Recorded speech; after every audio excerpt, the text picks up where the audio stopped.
And welcome. Fit India का super hit bulletin देख रहे हैं आप, आपके साथ मैं हूं श्वेता भट्टाचार्य। गुड मॉर्निंग, स्वागत है आपका फिट इंडिया के सुपर हिट बुलेटिन में। मैं हूं आपके साथ श्वेता श्रीवास्तव।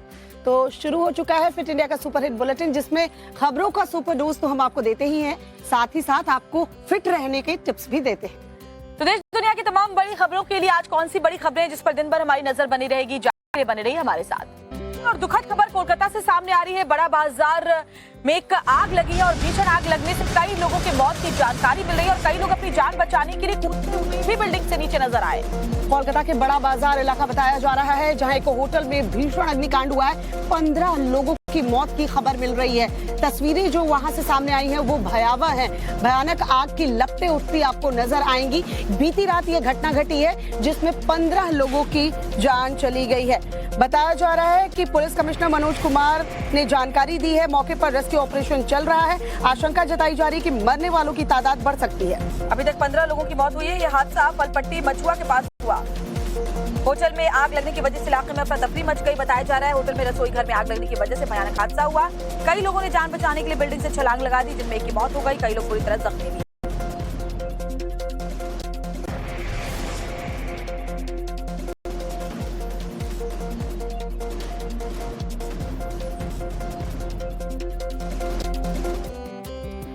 वहीं पाकिस्तान पर कभी भी बड़ा एक्शन हो सकता है। जी हां, बड़ी खबर ये कि प्रधानमंत्री नरेंद्र मोदी ने तीनों सेनाओं को खुली छूट दे दी है।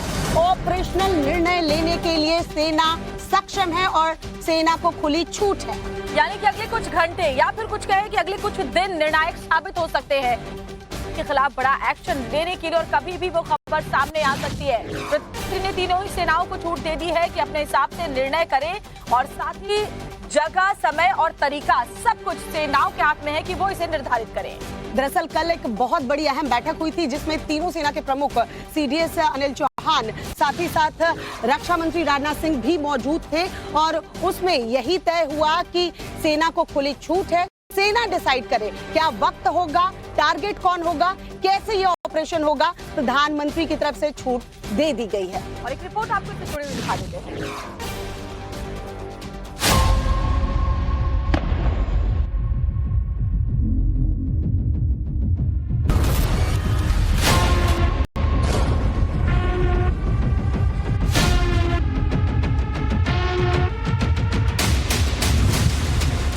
पीएम मोदी ने सेना को दिया फ्री हैंड।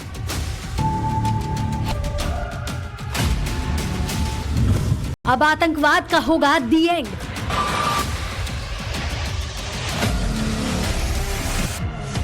हमले का टारगेट तय, मिल गया फरमान। हमारे पास समय सीमित है, लक्ष्य बड़े हैं। नहीं रहेगा अब आतंकियों का नामो निशान। आतंकवाद के खिलाफ आखिरी जंग का ऐलान हो गया है और हिंदुस्तान अब पाकिस्तान के खिलाफ किसी भी वक्त बड़ा एक्शन लेने वाला है। क्या हिंद की सेना पाकिस्तान? आज पूरे देश में इस बात की चर्चा है कि क्या इंडियन आर्मी ने पाकिस्तान पर हमले का काउंटडाउन शुरू कर दिया है। आने वाले 2 से 3 दिनों में भारत पाकिस्तान के खिलाफ कोई बड़ी कार्रवाई कर सकता है। इस बात की चर्चा इसीलिए हो रही है क्योंकि पीएम आवास पर चली बैठक में पीएम मोदी ने सेना को फ्री हैंड दे दिया है। पीएम मोदी ने कहा कि सेना को जवाबी कार्रवाई का समय, लक्ष्य और तरीका स्वयं तय करने की खुली छूट है।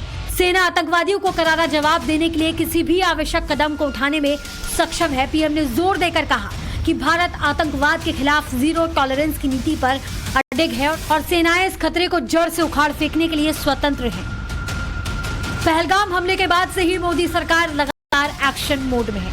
आतंकियों को बिल से निकालकर उन्हें मौत के घाट उतारने के लिए सेनाएं जंगल में सर्चिंग कर रही हैं। तो इधर दिल्ली में पीएम नरेंद्र मोदी ने एक उच्च स्तरीय बैठक की जिसमें रक्षा मंत्री राजनाथ सिंह, राष्ट्रीय सुरक्षा सलाहकार अजीत डोभाल, सीडीएस जनरल अनिल चौहान, थल सेना प्रमुख, नौसेना प्रमुख और वायुसेना प्रमुख शामिल थे।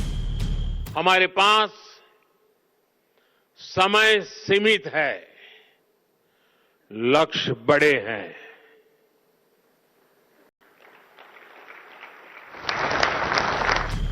तो अब जब पीएम मोदी ने सेना को फ्री हैंड दे दिया है तो क्या भारत पाकिस्तान में स्ट्राइक करेगा? क्या वो कश्मीर में स्ट्राइक करेगा जैसा उसने पिछले समय बालाकोट में की थी? मैं तो कहता हूं कि भारत को भी एक मौका है कि बगराम एयरबेस में अपने ट्रूप्स उतारे, बात कर ले तालिबान से और वो उस तरफ से हमला भी करे।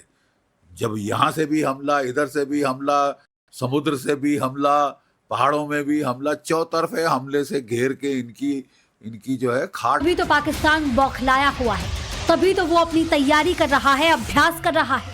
आज भी दिल्ली में बैठकों का दौर जारी रहेगा, यानी आने वाले 2-3 दिन काफी क्रूशल हो सकते हैं। इसमें कोई शक नहीं है और पाकिस्तान तो हमेशा डिनायल मोड में ही रहेगा, क्योंकि पाकिस्तान ही आतंक का जड़ है और पाकिस्तान ही विश्व भर में जाना जाता है आतंक के लिए। और अभ्यास अगर उनकी तरफ से हो रहा है तो हो रहा है, वो करेंगे। अगर वो उनको पता है कि भारत कभी भी अटैक कर सकता है, उसको मतलब उनको पता है कि स्थिति बहुत गंभीर है। पहलगाम हमले के बाद पूरा भारत गुस्से में है। हर एक हिंदुस्तानी 26 बेगुनाहों की हत्या का बदला जड़ से मिटाने के लिए दृढ़ संकल्पित है और सेना को जिस तरह से फ्री हैंड दे दिया है उससे यही लग रहा है कि कुछ बड़ा होने वाला है। पाकिस्तान को करारा जवाब मिलने वाला है। तोड़ बैठकों का दौर होने वाला है। प्रधानमंत्री नरेंद्र मोदी की अध्यक्षता में आज सीसीएस की बैठक होने वाली है जो काफी महत्वपूर्ण मानी जा रही है। सुबह 11 बजे ये मीटिंग होने वाली है और साथ ही साथ जैसे कि हमने आपको पहले भी बताया कि प्रधानमंत्री ने सेनाओं को खुली छूट दे रखी है। ऐसे में सीसीएस की बैठक बहुत महत्वपूर्ण है। पहलगाम हमले के बाद से ही बैठकों का दौर जारी है, लेकिन आज दिल्ली में ताबड़तोड़ बैठकें होंगी एक के बाद एक। कैबिनेट की भी आर्थिक समिति की बैठक जो है वो होनी है। सीसीएस की बैठक के बाद सीसीपीए की बैठक जो है वो बताई जा रही है होनी है। तो एक तरफ प्रधानमंत्री नरेंद्र मोदी ने सेनाओं को खुली छूट दे दी है और आज सीसीएस की बैठक में भी कुछ ऐसे निर्णय लिए जाएंगे जो काफी अहम हो सकते हैं आने वाले वक्त में पाकिस्तान पर जब करारा हमला होगा। और तमाम जो बड़े मंत्री हैं कैबिनेट के वो सभी इसमें मौजूद रहने वाले हैं। बैठक में सुबह 11 बजे ये मीटिंग होने वाली है जिस पर आज पूरे दिन नजर बनी रहेगी।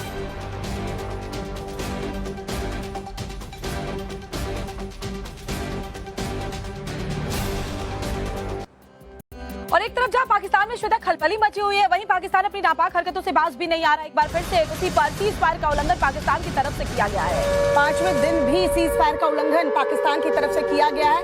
कुपवाड़ा और अखनूर सेक्टर की बात करें तो यहाँ लगातार सीज फायर का उल्लंघन पाकिस्तान की तरफ से देखने को मिल रहा है, लेकिन भारतीय सेना के जवान मुंहतोड़ जवाब देते नजर आ रहे हैं। एक के बाद एक अलग अलग इलाकों में सीज फायर का उल्लंघन करता हुआ पाकिस्तान नजर आ रहा है।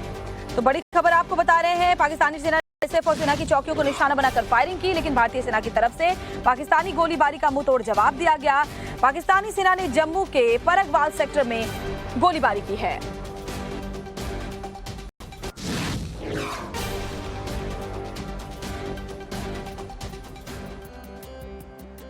वहीं कश्मीर में देखिए सेना के जवान जो है लगातार सर्च ऑपरेशन चला रहे हैं, उनका एक्शन देखने को मिल रहा है। 3 आतंकी जो है बांदीपोरा से गिरफ्तार किए गए। और इसके अलावा जो ओवरग्राउंड वर्कर्स हैं जिन्होंने लोकल नेटवर्क की सहायता की है पाकिस्तानी आतंकियों को, उनको भी लगातार पकड़ा जा रहा है, धरपकड़ उनकी भी जारी है। 39 ऐसे लोग हैं जिनको पकड़ा गया है, जिनसे पूछताछ की जा रही है।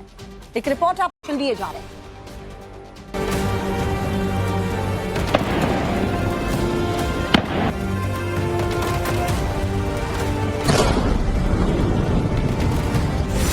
आतंकवादियों को मिट्टी में मिलाने का प्रण। उन आतंकियों को और इस हमले की साजिश रचने वालों को उनकी कल्पना से भी बड़ी सजा मिलेगी। मोदी की सौगंध, आतंकवाद का होगा अंत। समय सीमित है, लक्ष्य बड़े हैं। सीमा पर तनाव बढ़ गया, बॉर्डर पर घमासान।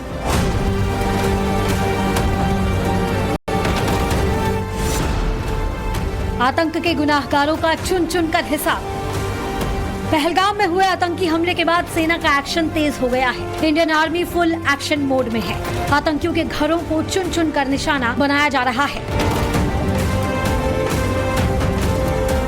सेना के जवान सिर पर कफन बांधकर घाटी के जंगलों में उतर चुके हैं। एक एक आतंकी को खोजा जा रहा है। कश्मीर में लगातार सर्च ऑपरेशन चल रहे हैं। तो इधर पाकिस्तान अपनी नाव में आतंकियों की तलाश कर रहे हैं। पहलगाम से लेकर हपतनार, देश मुकाम और दक्षिण कश्मीर में कई अन्य स्थानों पर संयुक्त रूप से तलाशी अभियान चला रहे हैं। सेना के जवानों ने बड़ी कार्रवाई करते हुए बांदीपोरा में 3 आतंकियों को गिरफ्तार किया। इनके पास से ग्रेनेड बरामद किए गए हैं। यानी अब तक बांदीपोरा सेक्टर से कुल 39 आतंकियों के समर्थकों को गिरफ्तार किया गया है। सेना ने सोपोर में भी बड़ा एक्शन किया। हिजबुल मुजाहिदीन के पाकिस्तान स्थित आतंकी हैंडलर इम्तियाज अहमद की संपत्ति को जब्त किया है। इम्तियाज अहमद साल 2010 से ही सक्रिय है। सेना के जवान लगातार सर्चिंग कर रहे हैं और पूरे कश्मीर में आतंक के साथियों के घरों पर छापेमारी की गई। पहलगाम में हुए आतंकी हमले के बाद आतंकियों की तलाश तेज है। जवानों के साथ जांच एजेंसियां भी लगातार एक्टिव हैं। जांच एजेंसियों को कुछ इनपुट मिले हैं, जिसके बाद इलाके में तलाशी तेज कर दी गई है।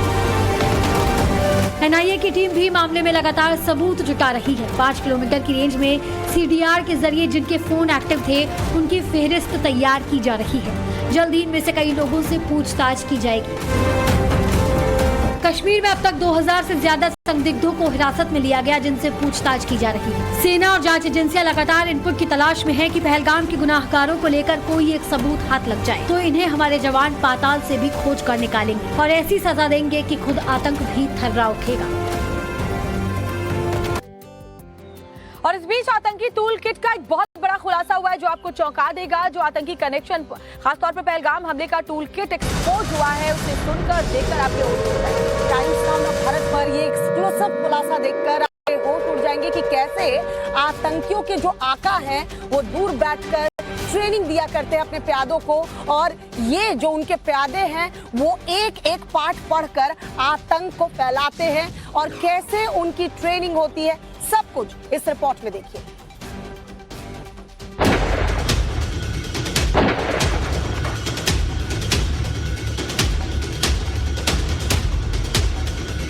आतंकी टूलकिट पर सबसे बड़ा खुलासा। टाइम्स नाउ नवभारत पर साजिश के सबूत। टूलकिट में मौजूद आतंक का एक एक चैप्टर, वो लिटरेचर जो आतंकियों के लिए फरमान है। क्या है पहलगाम हमले का toolkit connection? Times now Navbharat के हाथ आतंक का वो सबूत लगा है जिसे देखकर आपके होश उड़ जाएंगे। नवभारत के हाथ वो लिटरेचर लगा है जो दहशतगर्दों के लिए किसी फरमान से कम नहीं। इसी लिटरेचर के प्लान से आतंकवादी अपने अंजाम को पूरा करते हैं। जिस पहलगाम हमले ने पूरे देश को हिलाकर रख दिया, आखिर पहलगाम हमले का टूलकिट कनेक्शन क्या है? चलिए आपको बताते हैं आखिर ये टूलकिट है क्या और उस लिटरेचर में ऐसा क्या है जिसमें लिखे संदेश को आतंकी अपना आखिरी फरमान मानकर तैयार हो जाते हैं। टूलकिट की गेट ड्रॉप पॉलिसी क्या है, ये भी समझने की कोशिश करते हैं। ये पॉलिसी आतंकी संगठन लश्कर-ए-तैयबा के विंग पाशबान की तरफ से बताया गया है, जिसमें 2 आतंकी एक दूसरे को बिना जान पहचान के इंफॉर्मेशन और हथियार शेयर करते हैं। गेट ड्रॉप पॉलिसी की कुछ शर्तें भी होती हैं। इंफॉर्मेशन या हथियार शेयर करते वक्त ये ध्यान रखा जाए कि वो जगह सुनसान हो, वहाँ ज्यादा चहलकदमी ना हो, ये जगह सरकारी इमारतों से दूर हो, कोई पार्क हो या खाली सुनसान जगह हो, दोनों के हाथ में घड़ी हो, कंफर्टेबल जूते पहनना जरूरी है, दोनों का लिबास मिलता जुलता होना चाहिए ताकि किसी को शक ना हो, एक दूसरे से मिलने जाए तो अकेले जाए। इस टूलकिट में ट्रैवलिंग के दौरान बरती जाने वाली सावधानियों को लेकर भी जिक्र किया गया है। यानी यात्रा के दौरान अपनी व्यक्तिगत सुरक्षा करना, यात्रा के दौरान इस्लामी पहनावा ना पहने, पैंट को टखनों से ऊपर ना रखें, सामान्य दिखे, आपकी ड्रेस कोड आपकी उम्र के अनुसार हो, हिंदुस्तान में शहर की रीति रिवाज के अनुसार ड्रेस हो, अपने सामान में कोई इस्लामी साहित्य ना रखें, इस्लामी इत्र के बजाय सामान्य परफ्यूम का यूज करें, अपनी घड़ी दाहिने हाथ में पहने, अंगूठी ना पहने और इस्लामिक लुक ना अपनाएं, सामान्य हेयर स्टाइल रखें, वो गैर इस्लामी लगे, चाकू या पिस्तौल जैसी खतरनाक वस्तुएं ना रखें। यही नहीं, टूलकिट में बकायदा यात्रा के दौरान रखी जाने वाली सावधानियों के बारे में भी समझाया गया, क्या करें क्या ना करें। जैसे कि जा रहे हैं वहां की जानकारी पहले से जुटा लें, यात्रा के दौरान दावत देना या धार्मिक प्रवृत्तियां ना करें, किसी से भी बहस या लड़ाई से बचें, खुद अपना टिकट खरीदें और गंतव्य पर पहुंचते ही नष्ट कर दें, आसपास के लोगों पर नजर रखें, उनके चेहरों को याद रखें, अपनी वास्तविक मंजिल से पहले ही उतर जाएं, ताकि कोई पीछा कर रहा हो तो उसे गुमराह कर दे।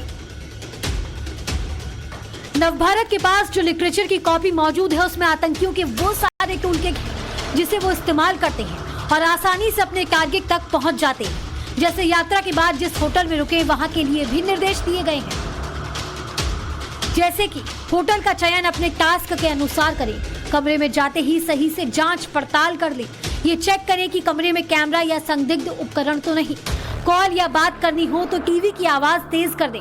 अगर सर्चिंग हो रही है तो छोटे शहरों के होटलों में ना रुकें। आप ट्रैक किए जा रहे हैं तो सीसीटीवी ट्रेल बनाने से बचें। बसों और ट्रेनों में भी सीसीटीवी होता है, इसलिए लंबी निरंतर यात्रा से बचें। इस्तेमाल हुआ मोबाइल फोन ना रखें, बार बार सिम बदलते रहें। किसी और के फोन से घर या किसी संपर्क को कॉल ना करें। एटीएम या ऑनलाइन पेमेंट करने से बचें, अपने पास कैश रखें। टाइम्स नाउ भारत के हाथ लगी इस लिटरेचर में आतंकियों के एक एक तरीके को बताया गया कि आतंक के आकाओं के फरमान को वो कैसे जमीन तक पहुंचाते हैं। इस टूल किट में जो भी गतिविधियों को बताया गया, आतंकी अपने मिशन को अंजाम देने के लिए ऐसी ही जीवन शैली का इस्तेमाल करते हैं ताकि वो आसानी से अपने मंसूबों में कामयाब हो सके।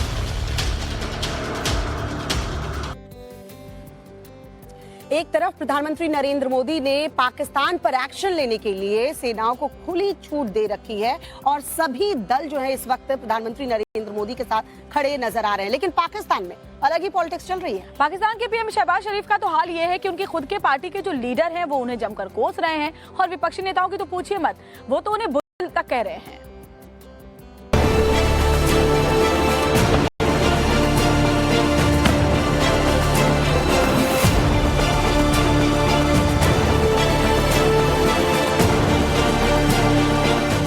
पाकिस्तान वो अलग अलग पार्टियों के हर कोई पाकिस्तान के इस कायराना करतूत की निंदा कर रहा है और तमाम जो विपक्षी पार्टियां हैं इस वक्त प्रधानमंत्री नरेंद्र मोदी के साथ खड़ी नजर आ रही हैं। एक तरफ पीएम ने सेना को फ्री हैंड दिया है तो वही तमाम दल कह रहे हैं कि जो भी एक्शन लिया जाएगा सरकार की तरफ से वो उनके साथ खड़े हैं।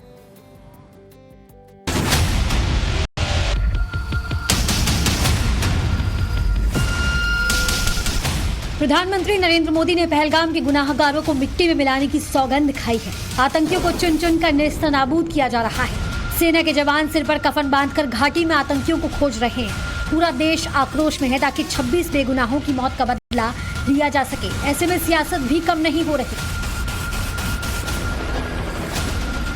पीएम मोदी ने सेना को एक्शन लेने के लिए फ्री हैंड कर दिया है। दिल्ली में लगातार बैठकों का दौर जारी है।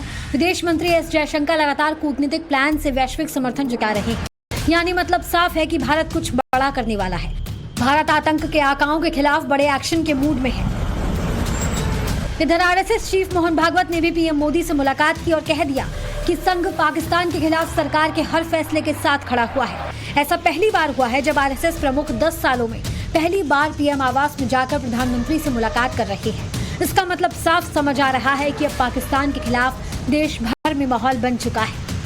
सभी विपक्षी दल भी एकजुट नजर आ रहे हैं। विपक्ष के नेताओं ने प्रधानमंत्री नरेंद्र मोदी को पत्र लिखकर संसद का विशेष सत्र बुलाने की मांग की है। इस समय पूरा देश अभी एकजुट है और एक साथ जो है आतंकवाद के खिलाफ हम सब लोगों को मिलकर लड़ना चाहिए।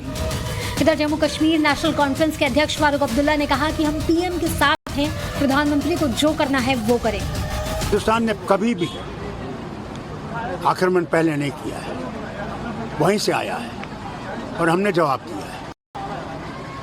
आज भी हम लोग इस्तेमाल नहीं करेंगे, मगर अगर वो इस्तेमाल करना चाहेंगे तो फिर हमारे पास भी वो है। तो वहीं देश की सबसे बड़ी दूसरी पार्टी कांग्रेस एक बार फिर अलग ही सुर में नजर आई। पहलगाम हमले को लेकर कांग्रेस के ऑफिशियल हैंडल से एक ऐसा पोस्ट आया जिससे कांग्रेस बैकफुट पर आ गई। कांग्रेस ने एक ऐसी फोटो शेयर करी जिसमें कुर्ता पैजामा पहने शख्स का सिर कटा हुआ है, उसके हाथ पैर गायब है। इसके कैप्शन में लिखा जिम्मेदारी के समय गायब। यानी कांग्रेस ने पीएम मोदी पर यह आरोप लगा दिया कि पीएम मोदी जिम्मेदारी निभाने के वक्त गायब है। लेकिन कांग्रेस ने पीएम मोदी को निशाने पर लेने के लिए जो तस्वीर डाली है उस पर विवाद हो गया, जिसके बाद कांग्रेस ने उस विवादित पोस्ट को डिलीट कर दिया। फजीहत होने के बाद कांग्रेस नेताओं के सुर बदल गए। कांग्रेस पार्टी ने AICC पदाधिकारियों और नेताओं को सख्त हिदायत दी कि गलत बयानबाजी और ऐसे विवादित पोस्ट को सोशल मीडिया पर डालने से बचें, इसे इनडिसिप्लिन माना जाएगा। यानी विपक्ष ने संदेश दिया है कि पहलगाम हमले के बाद जो भी हालात बने हैं उसमें पूरा राष्ट्र एकजुट है। विपक्ष के नेता पीएम मोदी और भारतीय सेना के साथ खड़े हैं। पीएम पाकिस्तान और आतंकवाद के खिलाफ जो भी सख्त एक्शन लेंगे, पूरा देश उनके साथ खड़ा है। फिट इंडिया के सुपरहिट बुलेटिन में वक्त हो चला एक छोटी सी ब्रेक का। ब्रेक के बाद क्या दिखाएंगे? ब्रेक के बाद प्रधानमंत्री नरेंद्र मोदी इस बैठक की अध्यक्षता करने वाले हैं, जिसमें महत्वपूर्ण निर्णय लिया जा सकता है। इसके अलावा सीसीपीए की भी बैठक होगी, जिसमें तमाम केंद्रीय मंत्री जो हैं वो मौजूद रहने वाले हैं। आज एक के बाद एक ताबड़तोड़ बैठकों का दौर चलने वाला है। कई इंपॉर्टेंट डिसीजन जो है वो लिए जाएंगे। सीसीपीए की बैठक में बताया जा रहा है कि प्रधानमंत्री नरेंद्र मोदी के अलावा राजनाथ सिंह, अमित शाह, नितिन गडकरी, जेपी नड्डा, निर्मला सीतारमण, जीतन राम मांझी, सर्बानंद सोनोवाल मौजूद रहने वाले हैं। इसके साथ ही कैबिनेट की आर्थिक मामलों की समिति की भी बैठक होनी है। यानी आज दिन भर बैठकों का दौर दिल्ली में जारी रहने वाला है। सबसे पहले पीएम मोदी की अध्यक्षता में सीसीएस की बैठक होगी सुबह 11 बजे और उसके बाद सीसीपीए की भी बैठक होने वाली है।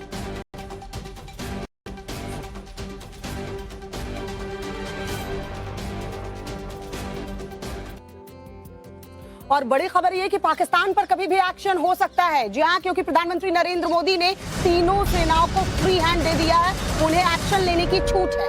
यानी समय, जगह और तरीका, ये सब कुछ निर्णय लेने का जो एक आजादी है वो प्रधानमंत्री की तरफ से सेनाओं को दे दी गई है। यानी अगले कुछ घंटे या फिर यूं कहें कि अगले कुछ दिन बहुत ही महत्वपूर्ण हो सकते हैं। पाकिस्तान इसीलिए डरा हुआ है, सहमा हुआ है। इधर जब तीनों सेनाओं को फ्री हैंड दिया गया है और ऑपरेशनल निर्णय जो है वो सेना ले सकती है, तो जाहिर सी बात है कि 24 या 36 घंटे का वक्त और कोई ना कोई करारा जवाब पाकिस्तान को जरूर मिलेगा।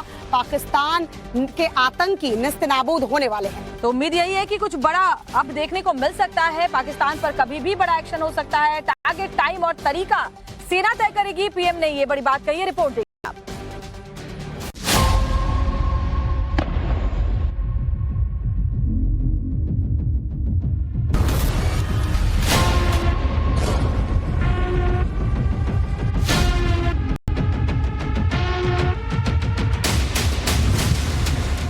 पीएम मोदी ने सेना को दिया फ्री हैंड।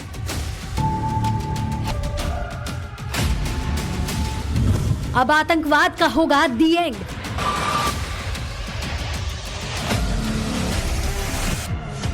हमले का टारगेट तय, मिल गया फरमान। हमारे पास समय सीमित है, लक्ष्य बड़े हैं। नहीं रहेगा अब आतंकियों का नामो निशान।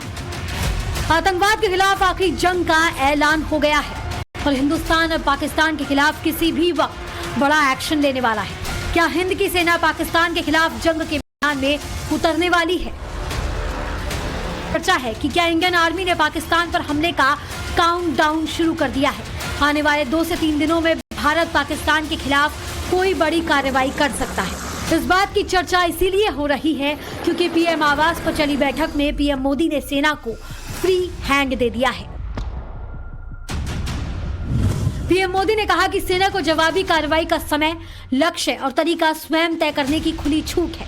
सेना आतंकवादियों को करारा जवाब देने के लिए किसी भी आवश्यक कदम को उठाने में सक्षम है। पीएम ने जोर देकर कहा कि भारत आतंकवाद के खिलाफ जीरो टॉलरेंस की नीति पर अडिग है और सेनाएं इस खतरे को जड़ से उखाड़ फेंकने के लिए स्वतंत्र हैं।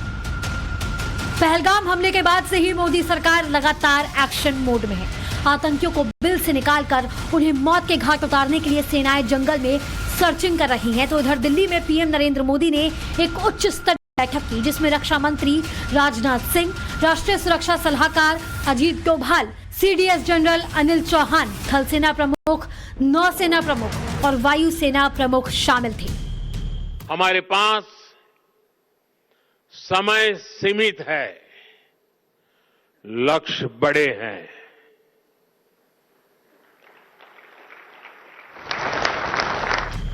तो अब जब पीएम मोदी ने सेना को फ्री हैंड दे दिया है, तो क्या भारत पाकिस्तान में स्ट्राइक करेगा?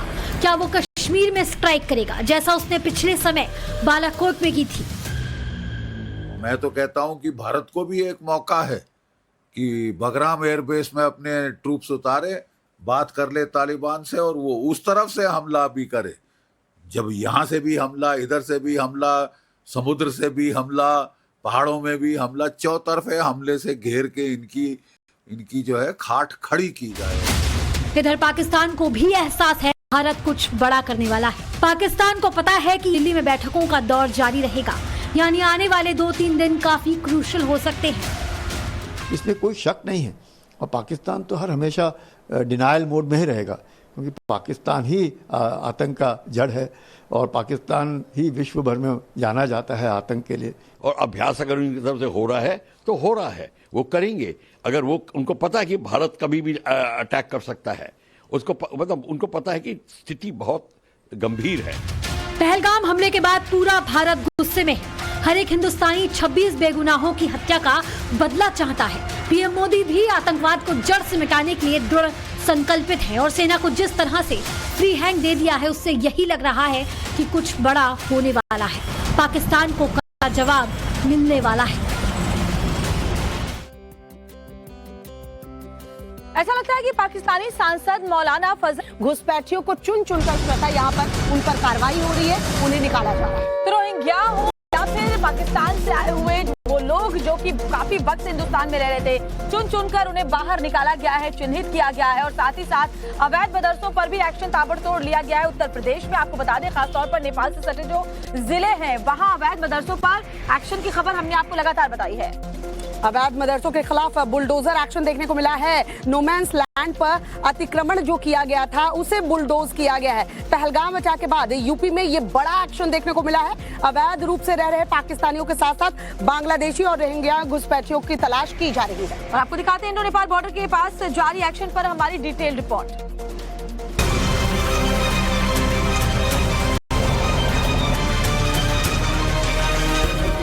भारत नेपाल बॉर्डर से सटे यूपी के श्रावस्ती में बिना मान्यता के चल रहे मदरसों और अवैध कब्जों के खिलाफ कार्रवाई में बीते 4 दिनों में 34 मदरसों को सील किया गया है। अधिकतर मदरसे मान्यता से संबंधित डॉक्यूमेंट्स दिखाने में असफल रहे, जिसके बाद इन्हें क्लीन लिस्ट कर दिया। कई मदरसों में तो मूलभूत सुविधाएं जैसे टॉयलेट, वाटर कूलर, पंखों की भी कमी पाई गई। कुछ मदरसों में तो पढ़ने वाले स्टूडेंट अपना खुद का नाम इंग्लिश तक में नहीं लिख पाए। जानकारी के मुताबिक श्रावस्ती के जिला अल्पसंख्यक विभाग के आंकड़ों की माने तो श्रावस्ती में कुल 297 मदरसे हैं। इनमें से केवल 105 मदरसों के पास मान्यता है, जबकि 192 मदरसे बिना मान्यता के चल रहे हैं। इसी के साथ भारत नेपाल ने नो मैंस लैंड पर बनी मस्जिद के कुछ हिस्से को भी बुलडोजर से हटा दिया। दरअसल तहसील भिनगा के गांव बरथा रोशनगढ़ में एक मस्जिद का निर्माण गाटा नंबर 334 और 335 पर किया गया था और इसी मस्जिद का कुछ हिस्सा सरकारी जमीन पर बना हुआ था, जिसे श्रावस्ती प्रशासन ने हटा दिया। बता दें कि बीते 4 दिनों में कार्रवाई में बॉर्डर के 15 किलोमीटर के रेडियस में आने वाली 127 सरकारी जमीनों पर बने हुए अतिक्रमण को प्रशासन ने मुक्त करवा लिया है। और एक बड़ी खबर, दुखद खबर इस वक्त आ रही है विशाखापट्टनम से, जहां मंदिर दीवार गिरने से एक बड़ा हादसा हो गया है। कई श्रद्धालुओं की मौत की भी खबर मिल रही है। 7 लोगों की मौत की खबर मिल रही है, वहीं 2 लोगों की स्थिति जो है नाजुक बताई जा रही है। बताया जा रहा है कि श्री वराह लक्ष्मी नरसिम्हा स्वामी मंदिर में यह हादसा हुआ है। चंदोत्सव के दौरान जो है यहाँ पर श्रद्धालु इकट्ठा थे और मंदिर के अंदर जब दीवार ढही तो 7 लोग उसके नीचे आ गए थे। 7 लोगों की मौके पर ही मौत हुई है, 2 की हालत नाजुक बताई जा रही है। मौके पर राहत और बचाव का काम जारी है। आंध्र प्रदेश के विशाखापट्टनम में यह हादसा हुआ है वराह लक्ष्मी नरसिम्हा स्वामी मंदिर में। जब चंदनोत्सव के दौरान मंदिर में श्रद्धालुओं की भारी भीड़ नजर आई थी, उसी वक्त ये दीवार ढह जाती है। 7 लोगों की जान चली जाती है। 2 लोगों को अस्पताल में भर्ती करवाया गया है, जिनकी गंभीर हालत बताई जा रही है।